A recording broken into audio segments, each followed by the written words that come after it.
우리가 이 세상을 살아가는데 우리가 행복하려고 할 때 우리에게 가장 필요한 게 뭘까요?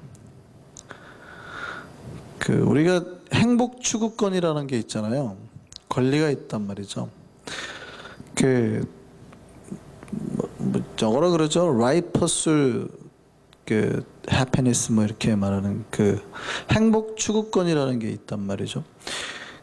우리가 행복하려고 할 때 가장 우리에게 필요로 한 게 뭘까요? 건강? 예? 예, 아니면, 그렇죠. 건강, 아니면 돈이라고 우리가 생각하지만, 우리가 아무리 건강해도요, 불안한 사람이 있어요. 내가 이러다가 곧 암에 걸리면 어떡하지? 나는 내일 아플 거야. 이렇게 생각하는 사람은 현재 내가 건강을 쥐고 있음에도 불구하고 행복하지 못하죠. 내가 아무리 돈이 많아도요, 누군가가 곧 내 돈을 다 가지고 갈 것이라고 생각하고 살아가는 사람, 불안해서 살아가는 사람은 행복할 수 없습니다. 내가 현재 돈을 쥐고 있어도 분명히 오늘 밤 도둑놈이 우리 집에 와서 이거 훔쳐갈까라고 생각하는 사람은 행복할 수가 없다는 거죠. 그러니까 인간이 행복하고 행복하지 않고를 측정하는 척도는 우리가 건강하냐 건강하지 못하느냐, 우리가 돈을 얼마나 많이 가지고 있냐 적게 가지고 있냐가 아니라 어디에 있다는 거예요? 그 마음 속에 있는 평안 속에 있어요. 우리가 세상을 살아갈 때 그 마음 안에 평안이 있느냐 없느냐, 그 차이로 결정된다는 얘기예요. 현재 여러분 각자에게 한번 질문을 해보시죠. 우리가 이 땅을 살아갈 때 평안함을 가지고 살아갈까요? 아니면 조금씩 불안함을 가지고 살아갈까요? 그러니까 여러분 마음 속에, 예수를 믿는 사람의 마음 안에 평안이 있어요? 있어요, 없어요? 있죠. 아예 없는 사람은 없죠. 예수를 믿었는데 아예 없다 그러는 사람은 예수를 안 믿는 거랑 똑같아요. 완전 잘못 믿는 거죠. 예수를 믿었는데 평안이 없다고 하는 건 완전 이상한 거예요. 그분은 완전 예수를 완전 십자가를 아직 못 만난 거죠. 그런데 그러면 문제는, 제가 말한 건 정말 fully하게, 여러분이 완벽하게 평안하냐 이거예요. 정말 여러분 내면이 완벽하게 평안해요? 아니면 우리 마음속에 이 세상을 살아가는데 일정 부분의 불안감을 가지고 있어요?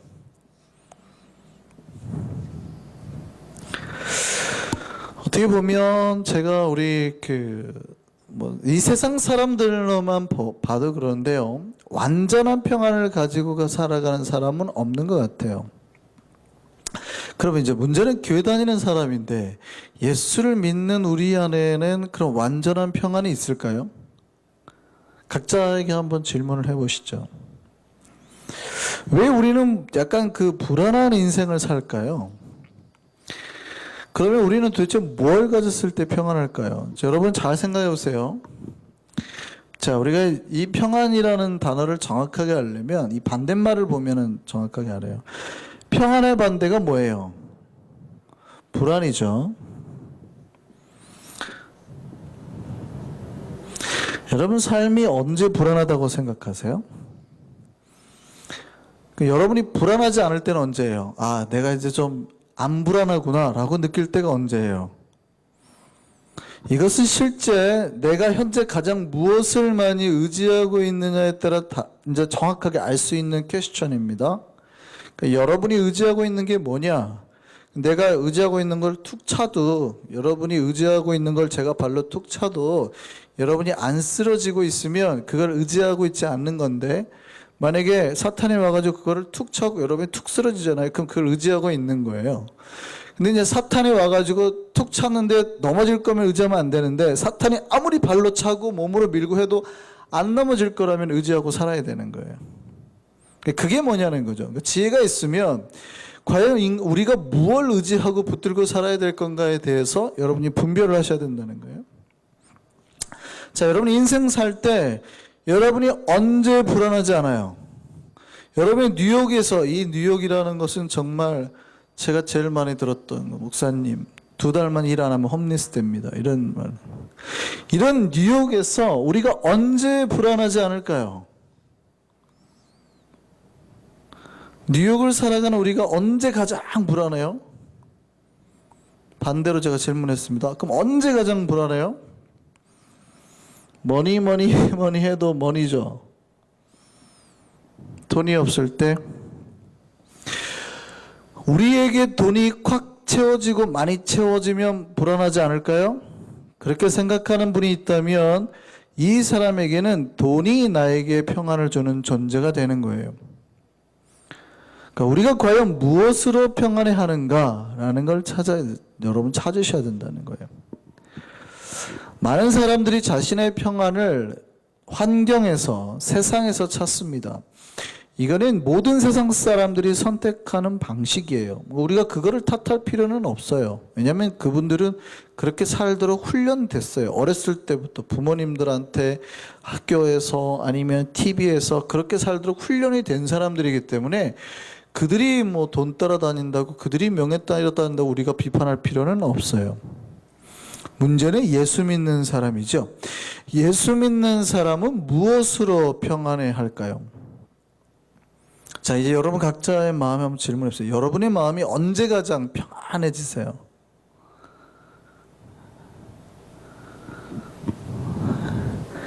역시 역시 돈이죠.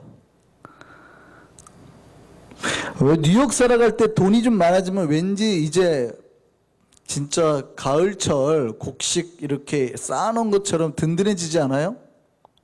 야, 이제 걱정 없네 하지 않냐고요. 마치 이제 추수가 다 끝나고, 한국에서는 겨울에 옛날에는 농사를 못 지었으니까 가을철 곡식을 이렇게 쌓아놓고 곡간을 바라보고 이제 좀 편안하겠네 하지 않냐고요. 이게 세상 사람들의 삶의 방식이었어요. 근데 예수 믿는 사람들도 혹시 그러지 않냐고요. 하나님이 그걸 보고 뭐라 그래요? 야, 이 부자야, 내가 오늘 밤 너의 생명을 가져간다면 저게 다 누구 거 될 것 같으니? 이렇게 질문하잖아요.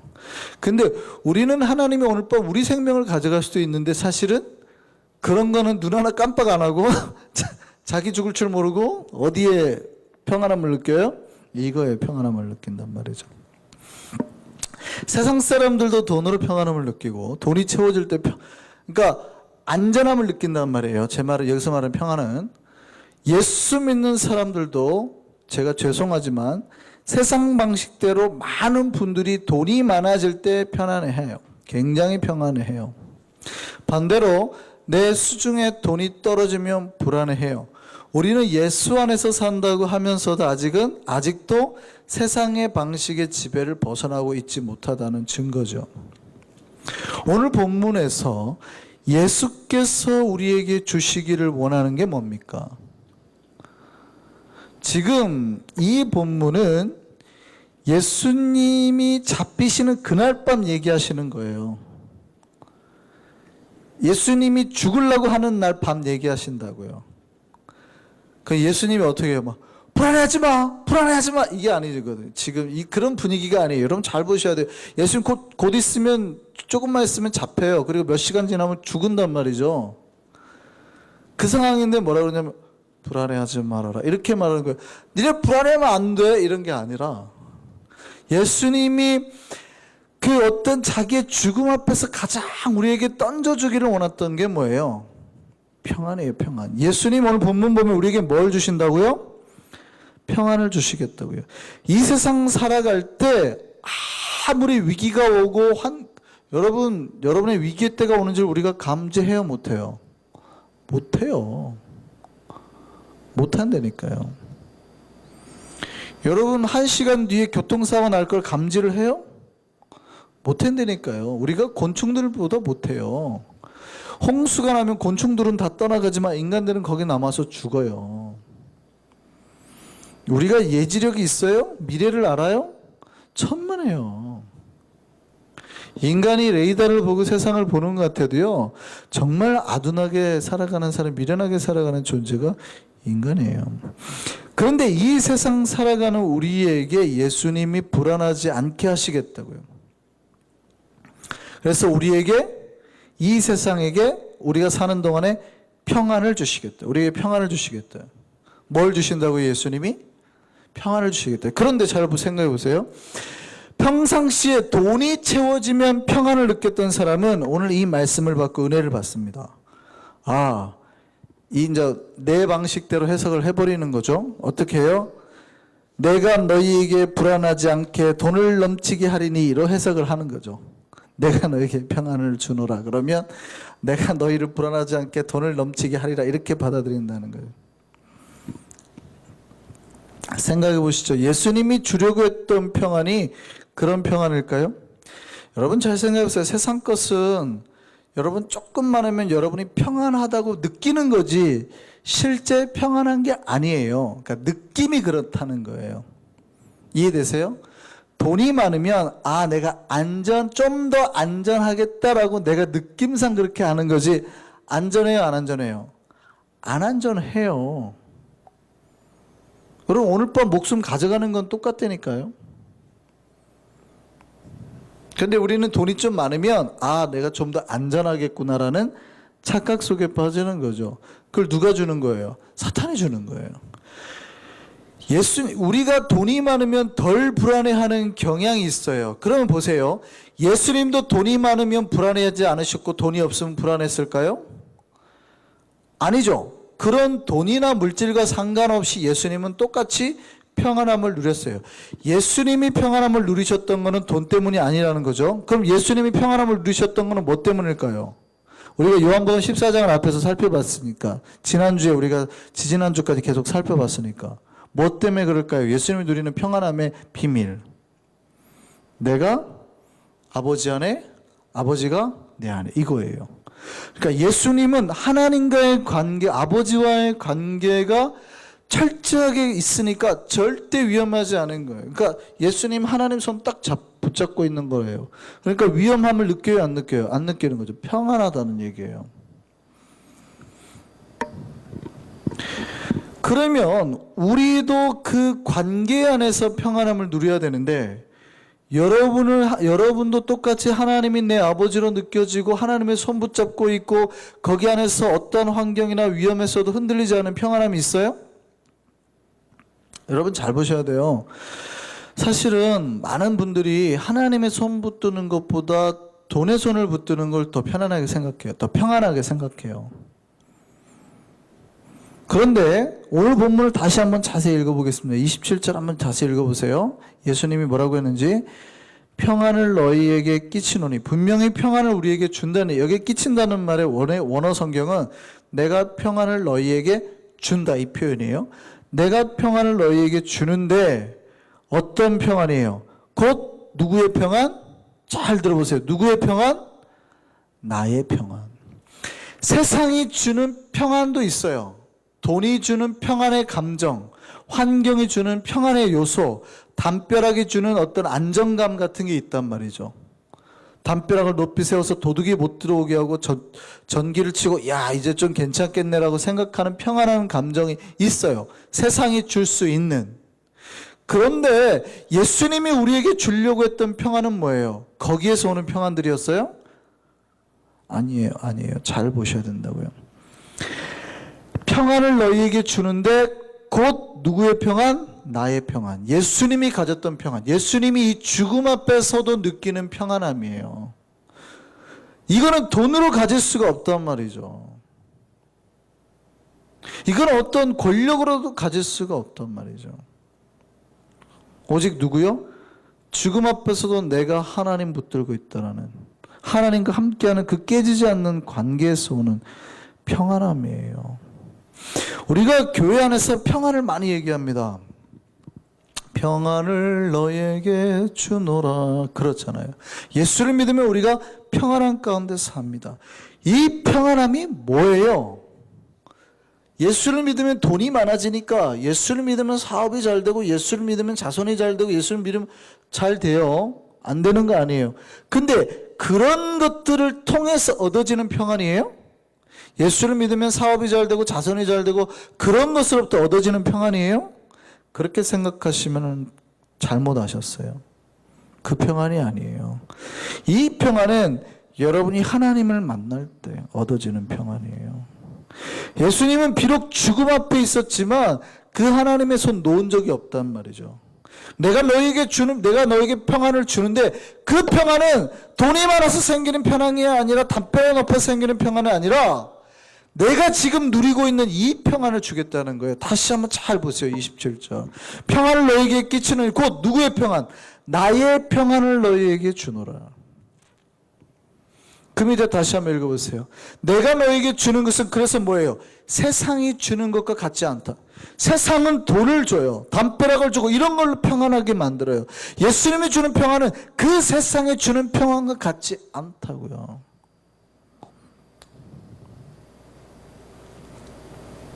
그래서 세상의 어떤 것으로도 알지도 못하고 깨닫지도 못하고 살 수도 없어요. 얻을 수가 없다고요. 우리가 이 평안 안에 거하기를 바랍니다. 그러니까 예수님이 주시는 진짜 평안을 잡으려면 하나님을 만나셔야 되고 하나님의 손을 붙들고 있어야 되고 하나님 안에 있는 그 은혜의 햇살들, 말씀들, 그 성령의 그 폭포수 같은 역사들이 여러분의 심령 안에 지금 흘러넘쳐야 돼요. 그때 오는 평안이에요. 그때 오는 평안. 기쁘죠? 재미있죠? 왜 재미가 없어요? 이거 재미있잖아요. 재미있다니까요. 제 말씀 안 들었어요? 제가 한국에 있을 때 권사님, 소급하는 권사님, 명절 때 되면 돈을 셀 수가 없어가지고 세탁기에 퍼 붓는데요. 세탁기에 이거 주머니 뭐 이렇게 있잖아요. 돈 넣는 거. 3일 동안은 꺼내지도 못하고 넣는데요. 3일 지나면 세탁기를 뒤집어 갖고 누워가지고 그걸 다 긁어낸대요. 다 구겨진 거. 목사님 아세요? 3일 동안 몇 시간을 세야 됩니다. 이런. 재미가 있을까요? 없을까요? 재미있어요. 그러면 평안이 있어요? 없어요? 그 돈이 있으면 삶의 평안이 와요? 뭐가 평안인가를 잡으셔야 돼요. 세상이 자꾸 평안이라고 말하는 거는 진짜 가만히 생각해 보면 사탄의 속임수예요. 하나님 못 만나게 하려는. 돈이 있으면 좋지요. 왜? 싫다는 표현이 아니에요. 목사님은 돈 싫어합니까? 아유, 돈이 있죠. 근데 하나님보다 돈이 좋으면 안 돼요. 하나님 주는 말씀이나 진리나 평화보다 돈이 좋으면 하나님을 붙들 수가 없다는 말이죠. 우리가 하나님을 의지하고 살아야 되는데 돈 의지하고 살면서 휘청휘청하고 살면서 자기가 괜찮다고 생각하는 거예요. 그 사탄이 와가지고 원래 툭 치면 그분들은 반드시 넘어지는 거예요. 내가 그걸 의지하고 있었기 때문에. 하나님을 의지하는 우리에게 진짜 평안이 있음을 믿으시기 바랍니다. 엘리자베스 첸이라는 사람의 시 중에 울세와 참새 이야기가 있어요. 울세도 이제 참새과인데요. 울세가 참새에게 이렇게 얘기를 합니다. 야, 사람들이 왜 이렇게 하루 종일 불안해서 왔다 갔다 하고 돌아다니니? 뭘 저렇게 근심하면서 사니? 그랬더니 참새가 울세에게 대답했어요. 아마도 그건 너와 나를 보살펴 주신 하늘에 계신 아버지가 그들에게는 없기 때문일 거야. 이렇게 대답했습니다. 우리 마태복음 6장 26절 말씀 한번 보시죠. 같이 읽습니다. 공중의 새를 보라. 심지도 않고 거두지도 않고 창고에 모아들이지도 아니하되 너희 하늘 아버지께서 기르시나니 너희는 이것들보다 귀하지 아니하냐. 참새도 안다는 거죠. 하나님이 돌보시고 함께하는 것. 그런데 우리는 참새보다 훨씬 하나님의 귀한 존재인데 정작 인간은 모르는 거예요. 그러니까 새들이 그러는 거지. 왜 이렇게 인간들이 분주하게 걱정하면서 사는데 쟤네는 아직 하나님 아버지를 못 만나서 그래. 우리 안에 그 하나님 아버지가 함께하기를 바랍니다. 우리가 언제 평안을 얻어요? 세상의 생각이 아닌 하나님의 생각, 즉 성령 안에 거할 때, 성령이 우리 함께할 때. 그래서 성령께서 오시면 너에게 가르치고 생각내. 하나님 말씀이 자꾸 생각이 나는 거예요. 하나님 말씀이 생각이 나면 그 진리가 우리를 이끌게 되고 진리가 우리를 이끌면 우리가 평안함 가운데 들어가는 거죠. 그래서 보혜사 성령께서 하나님의 것을 생각나게 하고 우리에게 생명과 평안의 길로 이끌어 주시는 거예요. 성령이 깨닫게 하시는 말씀을 붙들 때에 진짜 평안을 얻을 수 있다고요. 로마서 8장 6절 말씀 한번 보겠습니다. 같이 읽겠습니다. 뭐예요? 육신의 생각은 사망인데 자꾸 우리가 육신의 생각을 해요. 육적인 생각, 여기는 죄악도 포함되고 세상 것들도 포함되고 자꾸 세상의 근심, 불안, 걱정들로 이런 것들이 다 우리를 어디로 이끈대요? 사망으로 이끈대요. 근데 영의 생각, 성령이 주는 생각, 말씀의 생각, 그것들은 다 우리를 어디로 이끌어요? 생명과, 잘 그 다음 보세요. 분명히 육의 생각은 사망이라고 그러는데 영의 생각은 생명으로 끝나지 않고 또 뭐가 있어요? 뭐가 있어요? 평안이 있어요. 육의 생각은 사망으로 끝이 나요. 근데 영의 생각은 생명도 주지만 뭐가 있어요? 평안이 있다니까요. 그래서 반드시 하나님에 대한 생각, 진리에 대한 생각, 그걸 깨닫게 하시는 성령의 은혜를 붙드는 사람은 평안 가운데 들어가게 되어 있다는 얘기입니다.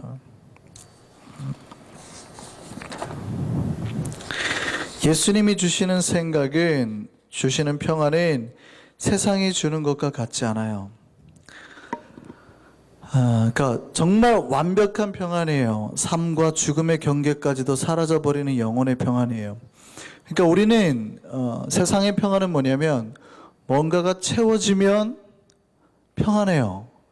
근데 내가 뭔가를 잃어버리면 불안하죠. 이해되세요? 제가 오늘 이제 아침 일찍 출근하자마자 전화를 이렇게 한 통화 받게 되는데 한민이가 다쳤다는 거예요. 요만큼이 지금 찢겼어요. 이렇게 많이. 그래서 응급실에 갔대요. 오늘 거기 서머스쿨에서 응급실에 가가지고 막 받고 왔다는데 갑자기 그 얘기를 듣는 순간 제 마음에 뭐가 사라져요? 네, 평안이 사라져요. 그러니까 삶의 어떤 환경적인 근심적인 요소가 내 안에 들어오니까 뭐가 사라져요? 평안이 사라져요. 순간 기도했어요. 내가 저기를 가볼까? 노동응급센터라는 데 가볼까? 선생님이 알아서 잘하겠지. 괜찮냐고. 한민이하고 통화하고 괜찮냐고. 한민이가 괜찮을 것 같다고. 알았어. 그러면 너 갔다가 끝나고 선생님한테 전화를 주세요. 이렇게 하고 기다렸어요. 어떤 외부적인 환경적인 요소가 오면 그런 것들이 우리의 마음을 쉽게 흔들죠. 예수님을 사랑했던 어떤 변호사가 한 명 있었습니다. 오랜만에 가족들하고 유럽 여행을 계획했어요. 내 아들을 데리고 아내를 데리고 영국으로 가는 배를 탔습니다. 그때가 1873년이었는데요. 뉴욕을 떠나서 유럽으로 갔어요. 영국 근처에 다 달았는데 안개가 척하게 꼈어요. 그래서 배 2대가 충돌하고 맙니다. 그 사고로 226명이 바다에 빠졌고 4아들이 다 죽어버렸어요. 뉴욕으로 돌아왔습니다. 수많은 가족들이 모이고 부부를 위로했습니다. 자, 보세요. 여러분의 인생에서 여러분의 자녀가 한꺼번에 다 죽어버리는 고통을 만났어요.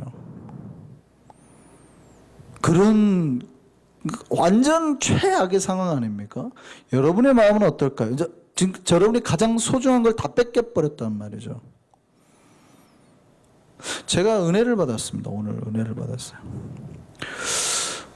만약에 우리 한민이가 세월호 같은 배를 타다가 탈출하다가 이거를 긁혔어요. 가지고 긁히긴 했어도 빠져나왔어요. 제가 하나님 앞에 감사 할렐루야 노래를 할까요? 아니면은 왜 우리 멀쩡한 딸이 다치게 하셨어요? 라고 불평을 할까요? 그런 것들은 조건이더라는 거죠. 조건. 내 마음속에 어떤 하나의 조건이 하나가 바뀌니까 불평할 것이 감사로 바뀌는 거예요.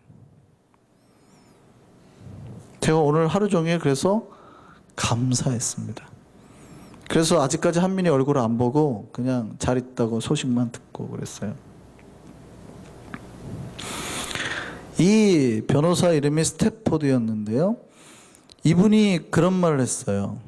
힘을 내세요. 용기를 내세요. 그러니까 이 변호사가 이렇게 말했습니다. 내 영혼 평안합니다.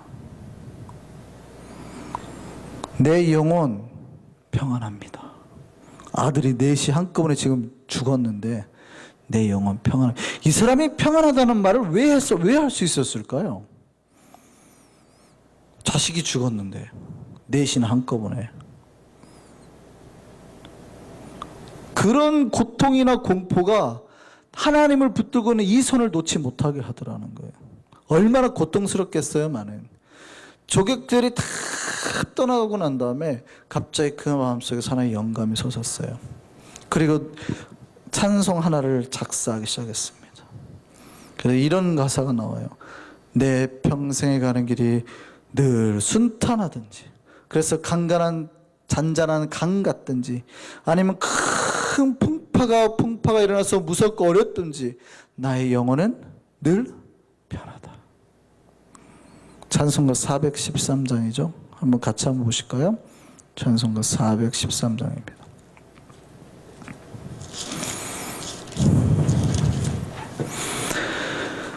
여기 누가 썼는지 쫙 위에 보시면 써 있죠. 누구라고 써 있어요? 스태포드라고 돼 있죠. 찬송가를 보시면 써 있어요. 찬송가 413장 제일 위에 보면 작사자, 작곡자 이렇게 나오잖아요. 작사자가 누구예요? 이 스태포드예요. 이 스태포드가 바로 그 변호사였어요. 아들 넷을 한꺼번에 잃고 난 다음에 사람들이 위로를 하는데 그의 마음이 뭐라고 그래요? 내 영혼은 뭐 한다고요? 평안하다. 우리가 찬양 한번 불러보겠습니다.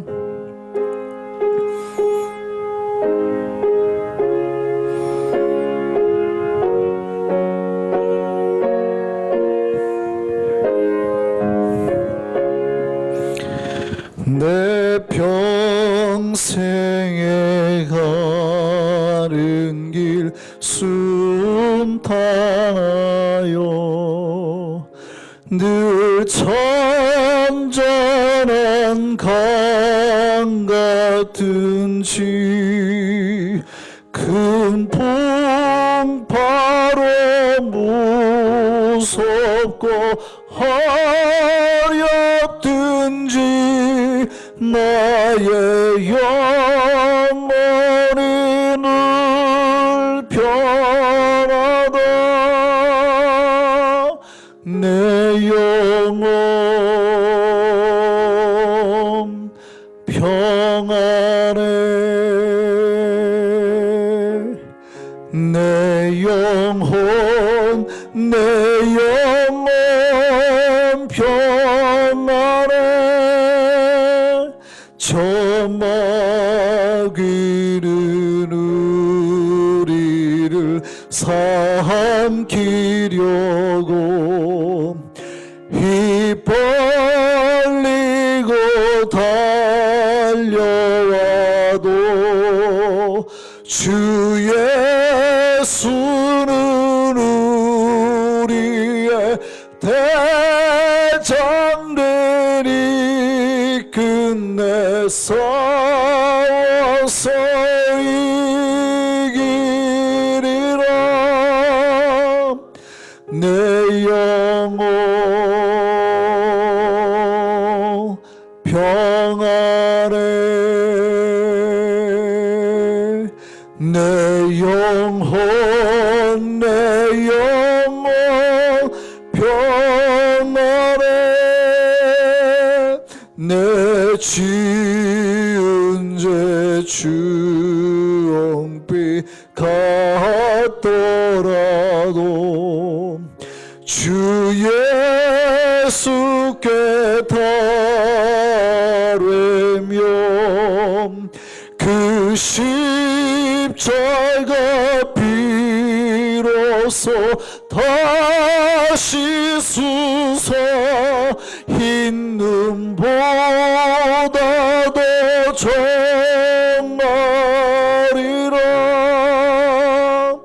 내 영혼 평안해.